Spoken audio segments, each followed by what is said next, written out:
Not that one. Make sure you go over the script. Okay. Did you go over your lines? Go over your lines a few more times before the show. You can't fuck up your lines. I know. You can't fuck anything up this time. I know. You can't fuck it up this time. Your tech is all set, right? Yes. Are your shoes tagged? Is your hair okay? Ruffle your hair. Fix your hair. Look at your hair. It looks disgusting. Okay. Look, my shoes are on. They don't even have laces. They're fine. I have a belt on. I have a shirt on. My hair looks fine. Can we just calm down? Up here, please? You got it. Fuck, what time is it? Go, get backstage. Now.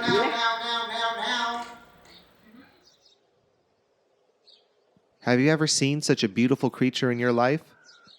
Probably not. There are few things in this world that reach the levels of grace and determination that this bear holds. And I know you're sitting there thinking, why is this bear so big? What are its eating habits? How tall is it? How much does it weigh? How many teeth does it have? Where does it live? And as a matter of fact, what kind of bear is this? Well, I can answer all those questions for you right now. So sit back, relax, and get ready to learn.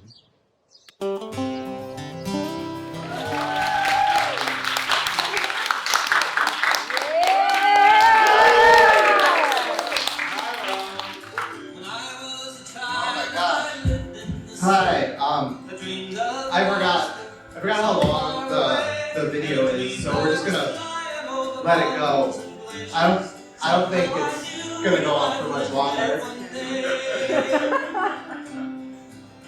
Well, it took me some growing and a fair bit of schooling. Come on, get a bit of trouble to get on the move, and I felt like, oh, there we go. Well, welcome everybody to the final presentation of Carter Talks About Kodiak Bears. I know. I am Carter, and this is a Kodiak bear.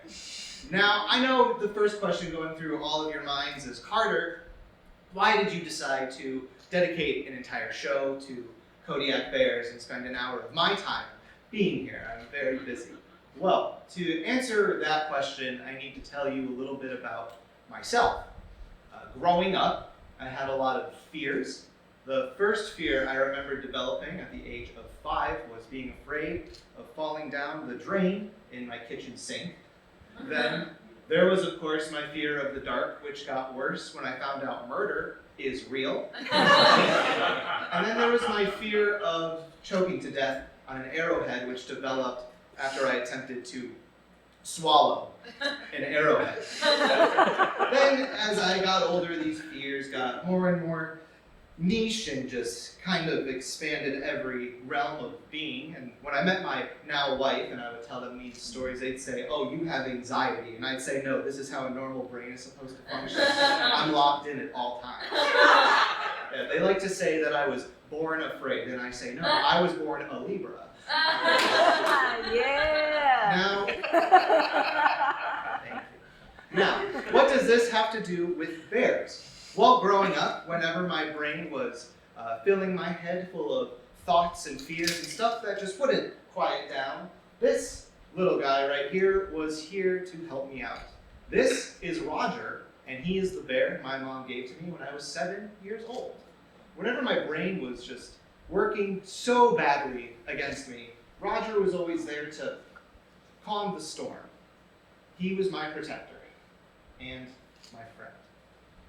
Eventually, I reached an age where it was no longer cool to display your stuffed animals on your bed, so Roger made his way to a plastic bin in my basement, and I needed to find new ways to ease my anxiety. I got really into film, comedy, I made human friends. Big one. Yeah. I no longer needed a bear to comfort me.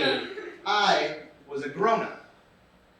And sadly, in 2021, my mom lost a battle with liver failure and passed away. She would have been 60 years old yesterday. That's how you get people on your side. Now, I don't think you need to go through the experience of losing a loved one to understand what it's like to be so mentally and emotionally drained that you need something to distract you. But at this time, for me, it was really difficult to find one. Until one day, I was at an art gallery, and they had a collection of vintage Alaskan stamps on the wall. And one of them had a bear on it. And it was the biggest bear I'd ever seen on a stamp. And the label next to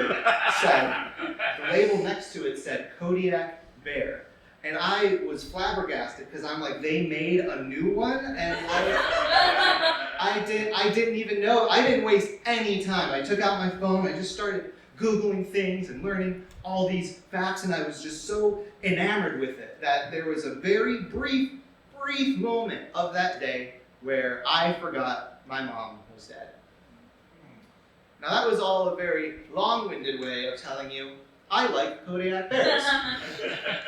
That being said, I am unsure what it is about them that brings me so much comfort and warmth. And that is what we are here to figure out tonight. But we can't even begin to talk about the Kodiak bear without asking a very important question.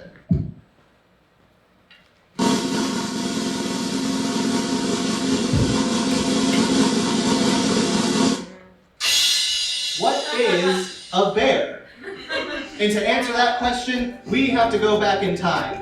How far, you may ask? Just 13.8 billion years ago. Yeah. Once upon a time, outer space exploded and Earth was born. Sorry, Christians, that's what happened. Woo! At this point in time, dinosaurs were flying in place. They were running around on the ground. They couldn't even think of what a bear would be until a meteor came down and the dinosaurs exploded. Now I know what you're thinking, Carter. This show is called Carter Talks About Kodiak Bears, not dinosaurs. Can we get to the Kodiak bear stuff, please? Well, first of all, shut up. Second of all, I need to give you context as to how the Kodiak bear came to be. If I jumped into their lore, you'd all be very confused. And number 3, I'm getting to that right now. Fast forward to Eocene epoch. in the Eocene epoch, this is where we meet the Perictus. Now, this is the oldest known relative of today's modern bear. One thing you'll notice is how small this creature is, and that is because bears share the same lineage as wolves, badgers, raccoons, and even seals. They all fall under the Caniformia categorization of carnivorous. Pretty cool, right? Well, let's fast forward another 20 million years over to The Miocene epoch. in the Miocene epoch. This is where we meet the Beluga. Obviously, he's still got that dog in him with those features and whatnot, but it is at this point in time that the bear's lineage completely separates from their Caniformia cousins. And then over the next millions and millions of years, the Earth was constantly changing. The climate was fluctuating. Sea levels were going up and down. Land bridges were being created. But most importantly, the bear was evolving. Unlike their cousins, bears became omnivorous, so they eat both meat and plants. And unlike wolves who evolved to run with the tips of their paws to run faster, bears evolved to use their entire paw so they have the strength to dig in the ground, climb trees, all the fun stuff we like to do. But the biggest thing, no pun intended, is their change in size. Look at how big that last bear is. Didn't see that coming. Yeah. Then, at some point in time, a group of grizzly bears made their way to the great state of Alaska, specifically to the Kodiak Island in the southern region down there. Bigger picture right here. And way back, all the water surrounding the island used to be ice. And then one day, the ice melted, creating what we know now as the Kodiak bear. That was our me, you, and Zabuku.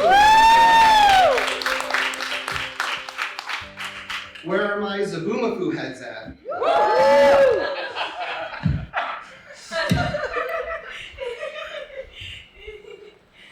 Now, according to scientists and other people on the internet, the Kodiak bear has inhabited this area for the last 12,000 years. Very long time. And there are approximately 4,000 Kodiak bears on the island today.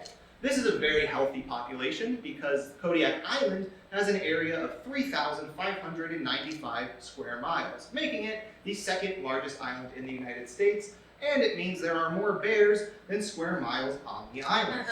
And according to the Alaska Department of Fish and Game, there are areas of the island where the population density is increasing.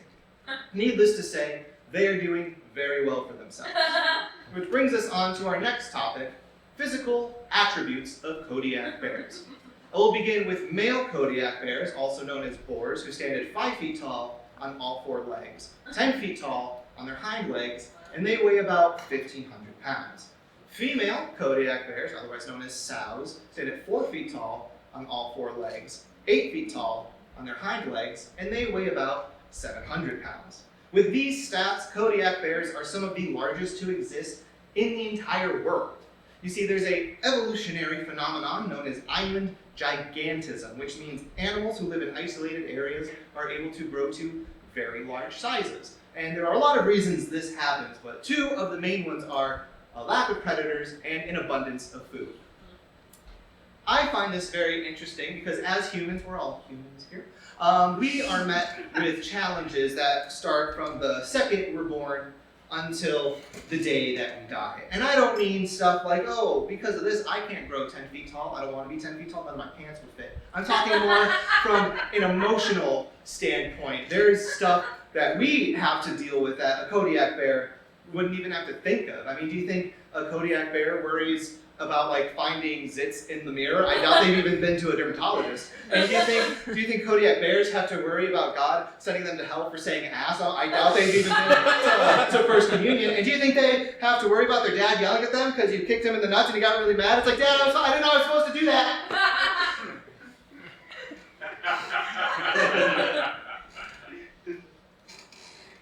We should move on. Now, I'm not going to mince words with you, everyone. This next section goes over material that some people may consider mature. But my parents never gave me this talk, and I'm always striving to be better than them. That being said, I have no idea how to bring it up in a natural way. So I decided to write a joke to break the tension and ease us all into it with some ha-has. So if you can just give me one moment.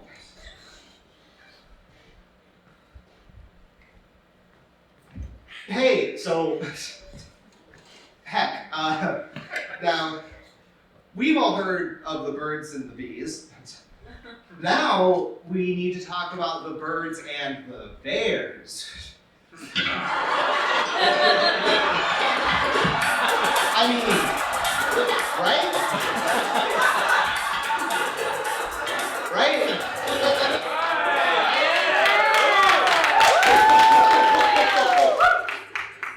What the fuck was that? I don't know. What's wrong? You got Is that it. really the best way to go about this topic? They hate me. They hate me. I know. They hate me. We hate you. I hate you. Are you serious? Birds and the bears? There's no way they're going to take you seriously after saying something stupid like that. I know. Are you an idiot? Yeah. Are you a buffoon? Yeah. We're not going to go down like this. No, yeah, I'm leaving. I'm leaving. You recover. Just grab the microphone. No. Grab the microphone. Say what you're going to say. Take the microphone. No, I'm leaving. Just say what you were going to say. No. Just do it. Just grab the microphone. Just grab the microphone and say what you're going to say.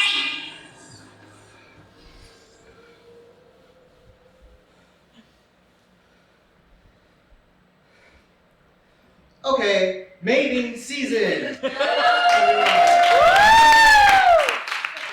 Let's dive in. So, Kodiak bears reach sexual maturity at the age of 5, and they align their pregnancies and births with their hibernation schedule. So, mating season is between the months of May and June, hibernation is at the end of October, and that is when the pregnancy officially begins. Whoa, buddy, pump the brakes. What is happening between the months of June and October? I'm glad I asked. You see, when the female's egg is fertilized, it goes into a dormant, suspended animation type of state. And it isn't until October rolls around that it sticks to the uterine wall and a baby is made.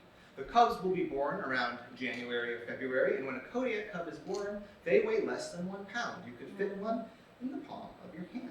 Then they will spend the following months of hibernation suckling on their mother, and they will emerge into the world in around May or June, weighing nearly 20 pounds. And they look like this. Woo! Isn't that adorable? It's like the Von Erichs. I haven't seen that movie yet. Now, a Kodiak cub litter will range around from 2 to 3 cubs. However, there are instances where a mama bear will adopt cubs from other litters. It's like, isn't that cute? Bears can be orphans too. They'll spend the first 3 years of their lives along their mother's side learning how to hunt, be a bear, etc. And then they are kicked out of the house at 3 to figure the rest of their lives out. Apology number 1. I have some sad statistics to throw your way. Over 25% of Kodiak cubs die before they leave their mother's side. And one of the reasons you may not expect. Apology number 2. This is a audience participation moment. Who is going to be my first victim? Excuse me, in the front row. If you could take one guess as to one reason why a Kodiak cub would die, what would you think it is? Starvation. That's a good guess. That's a good guess. Oh wow, look at me, I'm going up the stairs. Oh, you raised your hand. Does the parent beat them? That's also a pretty good guess. Half right. So one of the main reasons for Kodiak cub mortality is cannibalism by mature male bears. Whoa, I know. Ew. I'm sure you're all as shocked as I was when I found this information out. And according to an article on vital1.org, there are 2 main reasons why a mature male would resort to eating a kid. Reason number 1, they're strolling along their merry way in the woods. They see the carcass of the cub just there, and they're like, well, I am hungry. And they will just eat the cub. So they're not directly contributing to the cub's death. However, still not a great look. Still not a great look in my opinion. And the second reason for this is to reduce competition for resources. And if you'll just let me rant for a second, I think it's pretty pathetic for a grown man to beef with a kid in any species. It's just kind of like, what are you doing? What are you doing? You don't deserve to live. Like, you're 1,500 pounds. This 3-year-old cub is like 75 pounds at most. Look, I don't know. But it's just crazy. It's crazy to me because it's like, yeah, this 3-year-old is just more susceptible to danger. If I got kicked out of the house at 3, I'd get eaten by a bear too. I just feel like that's what would happen to anyone. And it's like, you're a kid, you just left the house and now you have to worry about like what, your mom's friend eating you? And it's like, and if you really want to think about it, you could bring this all the way back around to the patriarchy. It's like, oh, even in bear form, men are trash. And it's like, yeah, there's not a lot going for us. I bet if this bear could talk, he'd say something like, oh, I just really resonate with Pinkerton. It's like, oh, great.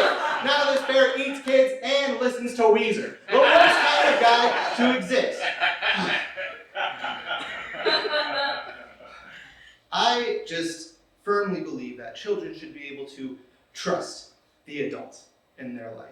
And when I found this out, my heart just broke for these little Kodiak cubs. So much so that I have written an original song in tribute to them that I would like to perform right now.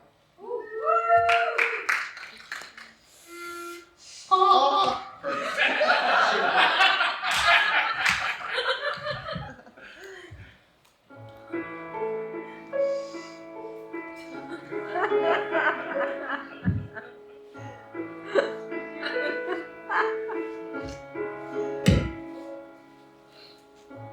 I'm so glad to be alive. 3 years old and I have left my mother's side. I'm running through the fields of a world I have yet to see. That's when I feel the pain of a big old bite taken out of me. Oh my God, what the hell was that? Oh no, it's my Uncle Keith. I want to run, but he just ate my leg. There was so much more I wanted to do, like enrolling of their dental school. Why would my own kind betray me like this? I hope that I tasted good.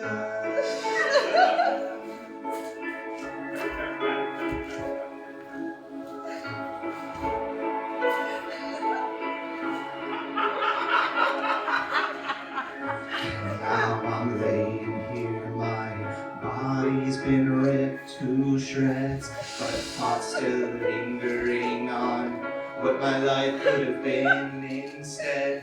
But what's the point? Life is just so unfair because I could have been the first dentist who's a bear. I wanna use that little hose. Does anyone know what that's called? There was so much that I still had to learn, or I could have saved so many lives. Bought a new cape for my pretty bear wife, but now all those dreams have been eaten alive. Well, I hope that they tasted good. Why to what I once thought was my life, but now I see that I can be a fairyland of ghosts.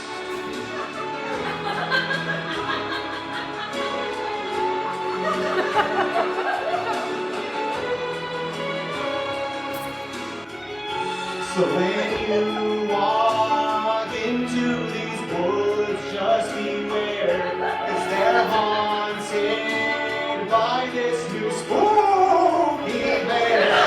And I'll be here for the next million years, so I hope that you dine well.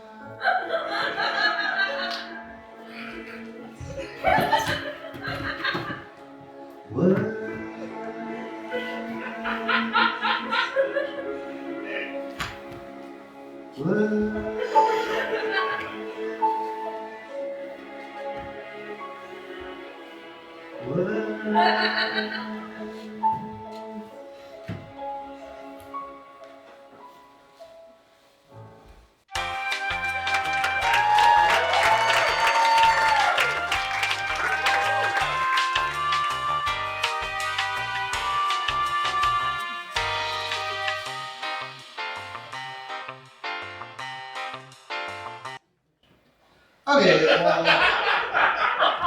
let's get into other things Kodiak bears eat, shall we? Where are my Zaboomafoo heads at? Call back.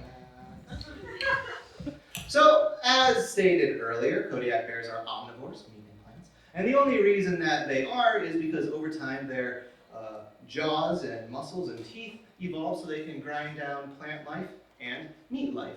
So along with eating baby bears, they also eat berries. Unfortunately, because the berries they eat are so high in sugar, Kodiak bears do suffer from gum disease, cavities, and tooth decay.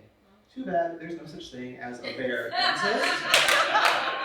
Now, there is one more very important aspect to a Kodiak bear's diet. Anyone? Anyone? Salmon.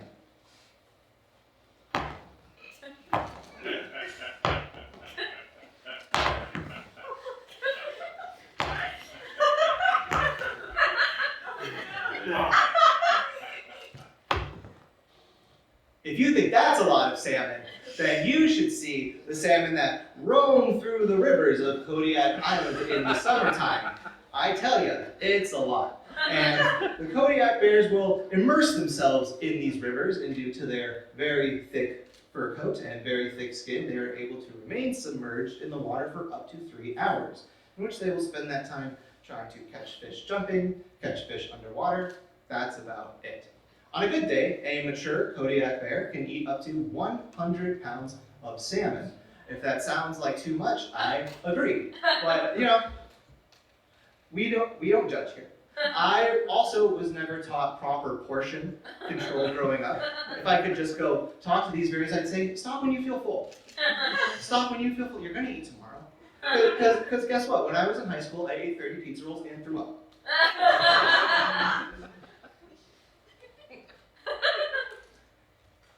Let's move on to behaviors. Okay. I am going to divide this section into two portions, bears with bears and bears with people. Let's begin bears with bears. Now, the Kodiak bears have what are called home ranges. And these are areas of the Kodiak Island where there is an abundance of resources, so they all flock there to live. So they do have a communication system to avoid conflict, mostly sounds and body language. But they don't go out of their way to socialize if they don't have to. It's more of like, okay, like I gotta find a mate to have babies. Oh, I have to talk to someone.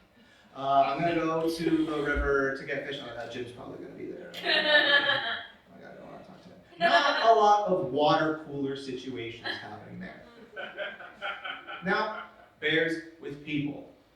Since the Kodiak bear is a subset of the grizzly bear, they do tend to avoid people as much as possible. They do put up a front when they come across them, though. If you ever see one huffing and puffing, it's more of a bluffing and puffing, if you will. However, they are still wild creatures who could kill you with one swipe. And I know as soon as you all leave here tonight, you're going to go to www.expedia.com/Kodiak/Alaska/Fringe/swag.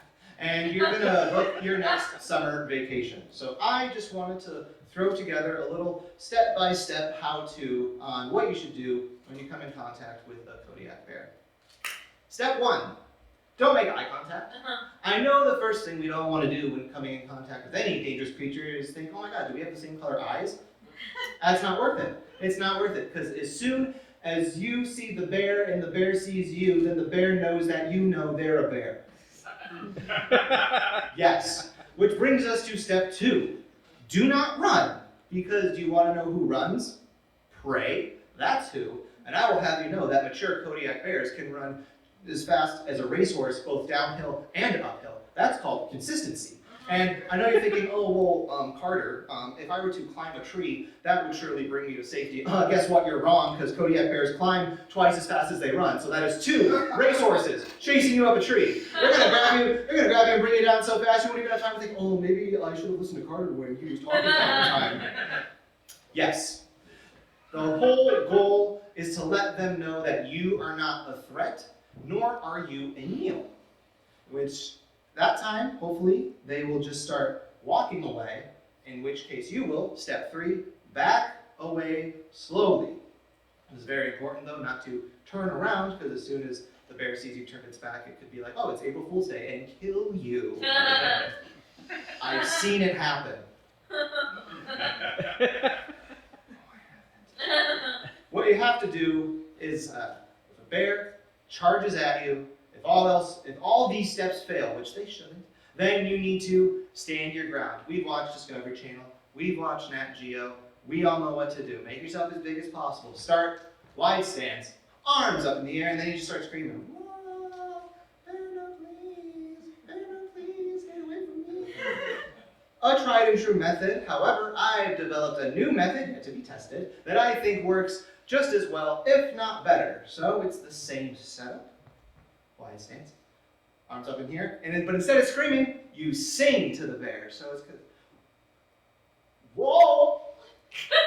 Whoa, bear! Get away from me, bear! Don't eat me, bear! And hopefully, because they have pretty good hearing, so the goal is to be like, oh my God, off key. I don't want to eat that. It could ruin my vocal cords. So that should keep you safe. Now, there are a subset of people who may see this as an opportunity to grab a gun off their wall and shoot this Kodiak bear. In fact, there is a whole subset of people who will go out of their way to grab a gun and find Kodiak bears to shoot.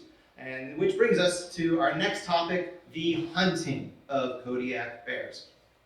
Now, we can't talk about the Kodiak Islands without first talking about the Alutiiq people. And they are an indigenous group of people who have lived in southern Alaska for the last 8,000 years. And their method of hunting with spears, number 1, so very up close, very personal, and they would kill the bear they would use the meat for food, use the fur to stay warm, And as a sign of respect to the bear, they would cut off its head and leave it in a field. Very good way to go about it. You have to live, you have to eat. It was not excessive. There was no economic gain. It was a give and take situation.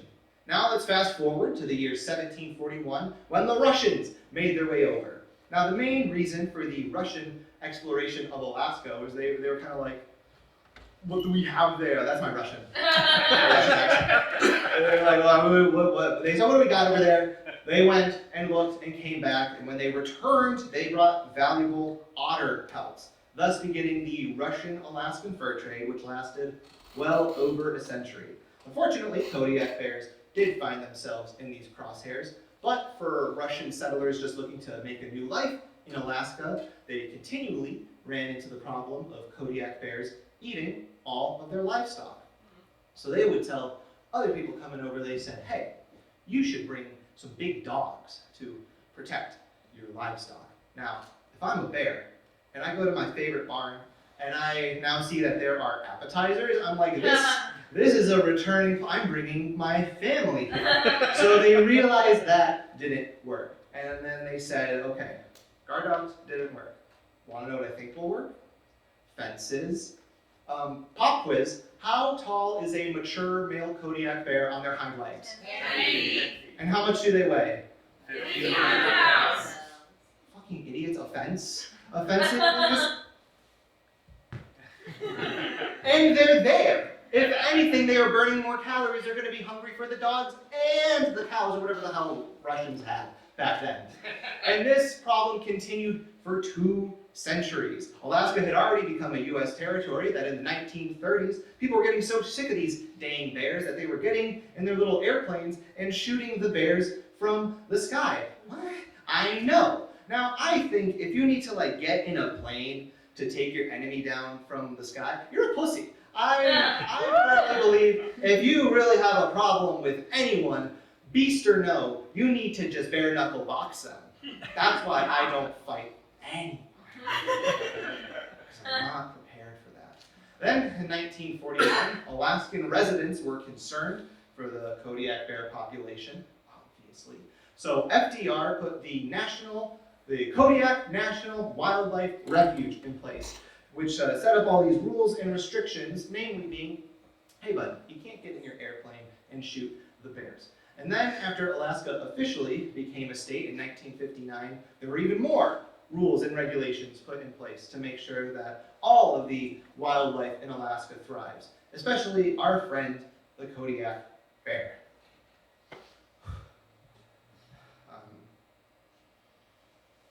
I'm going through the mental legal pad of the show, and that's it. I've talked about everything that I wrote down and prepared. I will admit I feel a level of frustration because I don't feel like I've gotten any closer to figuring out why Kodiak bears comfort me so much. I would say really frustrated because I did all this work. I did research. I wrote a show. I sang a song. I hired dancers, and I feel even further away from what I was trying to accomplish. And it's why would I keep Roger for 20 years if that didn't mean anything? I don't want to wash him because I'm afraid of him getting damaged, and he stinks. My cats use him to sleep with. He's 20 years old and he's never had one bath. He stinks, but I don't want to put him in the washer because what if something happens to him? I couldn't do that. And it's like, what am I, some emotionally unintelligent idiot? What am I don't understand. Just feels very lonely up here. I am on my own island of anxiety. And that irony is not lost on me that I dedicate a whole show to bears who are stuck on an island, who not only survive, but thrive. Why can't I thrive?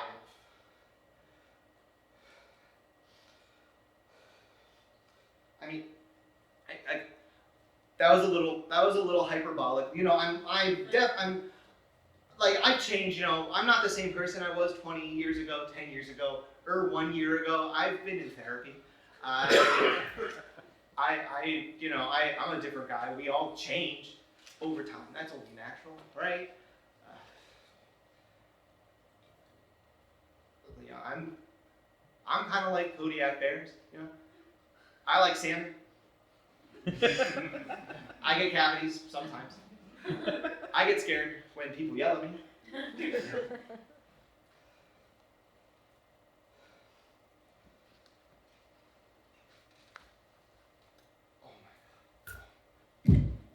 The reason why Kodiak bears comfort me so much is because I'm just like them. You guys do not sound as excited as me. I'm gonna be real with you. I'm not feeling supported. Just think, I know. But when I had this emotional epiphany 10 seconds ago, I have a new theory that we all have a Kodiak bear inside of us. You know, just gotta look yourself in the mirror. Justin Timberlake, mirrors. Sorry. Gotta look in the mirror and just ask yourself, how am I like these beautiful creatures of nature, these ginormous beasts? Because inside of all of us is a Kodiak bear. You just have to bring it out. Next time someone cuts you in line at the bank, you say, "Hey, buddy, that's my spot." And the next time the waiter gets your order wrong at the restaurant, you say, "Excuse me, sir, I ordered the camarones a la diabla sin la diabla." And the next time your dad calls you asking what you're doing for work, you say, "Hey, buddy, stop calling me."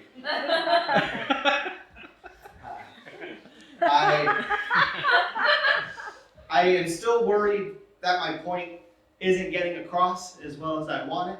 So, you know, as the saying goes, if you can't get your point across in talk, then you have to do it in song. That's right. There are 2 musical numbers.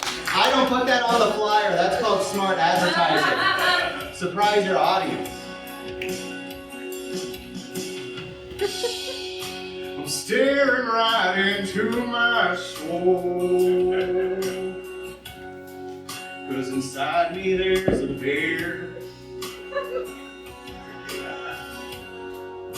Not talking about anymores, although I think those books are really cool. You used to read them in the libraries at school. Well, I'm just a bear in the body of a man. I don't expect you all to understand, but it's who I am. And if you think I'm crazy, who gives a damn? I can't deny the person I'm meant to be. That's why these words inside my heart I must declare. I'm just a bear. I'm just a bear.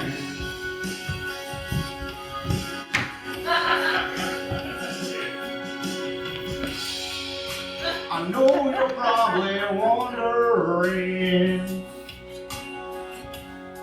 is there a bear inside of me? I don't know.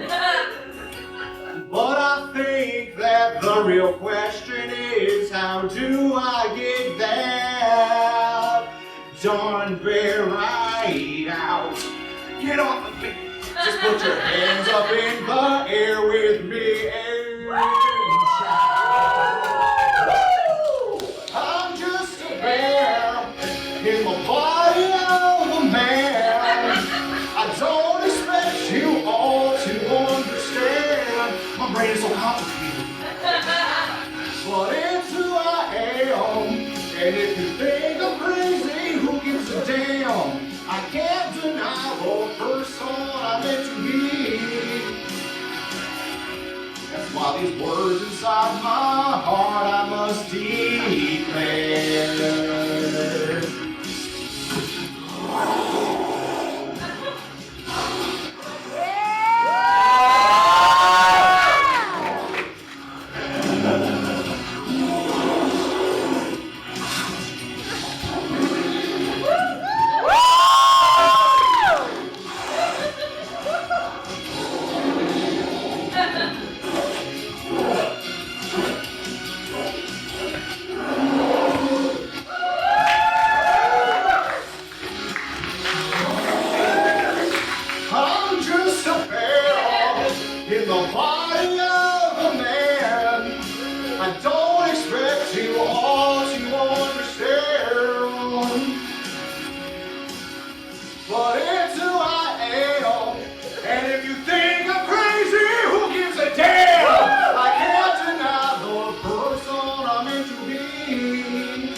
I'm just a bear. I'm just a bear. Thank you, everyone.